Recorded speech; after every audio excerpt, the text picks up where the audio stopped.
ஒரு விஷயம் சொல்லலான்னு என்னன்னா, தகராறு இல்லாத குடும்பம் இல்லை. ஒவ்வொருக்கும் ஒவ்வொரு கவலை, ஒவ்வொருத்தருக்கும் ஒரு கவலை. என்னென்ன கவலை?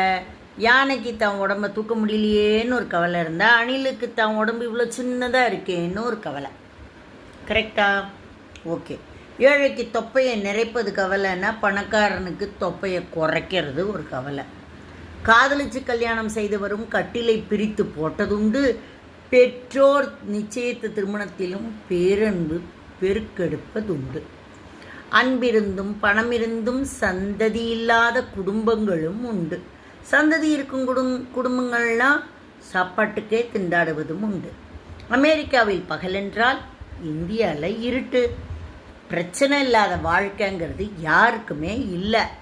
ஆக மற்றவங்களாம் நன்னா இருக்கிற மாதிரியும் நம்ம தான் ரொம்ப வாழ்க்கையில் கஷ்டப்படுற மாதிரியும் எப்போவுமே ஒரு பிரமையே வேண்டாம். கணவன் வீட்டுக்கு வரும்போதே பிரச்சனையோடு வரக்கூடாது. மனைவியும் அவரை கேள்விக்குறியோடையே வரவேற்கக்கூடாது.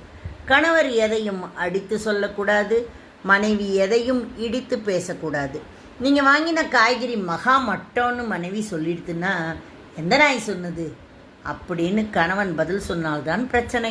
தன் தவறை ஒத்துக்கொண்டு சரி இனிமே பார்த்து வாங்குறேன் அப்படின்னு சொல்லிட்டா தீர்ந்துது. நீ செய்த சாப்பாடு சகிக்கலை அப்படின்னு ஹஸ்பண்ட் சொல்கிறாருன்னா, எனக்கு தெரிஞ்ச லட்சணம் இவ்வளோதான். நீங்கள் உங்கள் அம்மா வீட்டுக்கு போய் சாப்பிடுங்கன்னு மனைவி பதில் சொன்னால் பூகம்பம் ஆரம்பிக்கும். இன்றைக்கி உடம்பு முடியலப்பா, நாளைக்கு நல்லா சமைக்கிறேன்னு சொன்னால் அன்பு வெள்ளந்தான். மனைவி புது புடவை உடுத்தினா, இந்த புடவை நன்னா இருக்கே, அழகாக இருக்கே அப்படின்னு சொல்லணும்.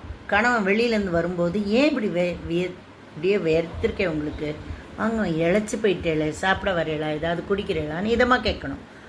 அப்போது மனைவியை கணவன் அம்மானு கூப்பிடணும், கணவனை மனைவி எப்படி கூப்பிடணும்னா அப்பான்னு கூப்பிடணும். தன் தாயை மனைவி நல்லா நடத்தினாதான் கணவனுக்கு நிம்மதி.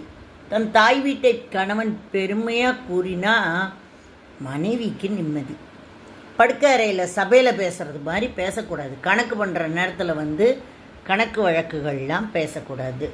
பகலில் நடக்கும் எந்த வாக்குவாதமும் அன்று இரவிற்குள் சரி செய்யப்பட்டு விட வேண்டும். முக்கியமாக கணவனும் மனைவியும் சிந்திக்க வேண்டிய விஷயம் வார்த்தைகளில் எச்சரிக்கை. எள்ள கொட்டினா பொறுக்கி எல்லாம், சொல்ல கொட்டினா பொறுக்க முடியுமா? முடியாது.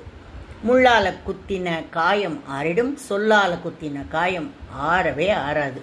ஒருவரை அனுசரித்து போனால் உலகையே தனக்குள் அடக்கி வைக்க முடியும்.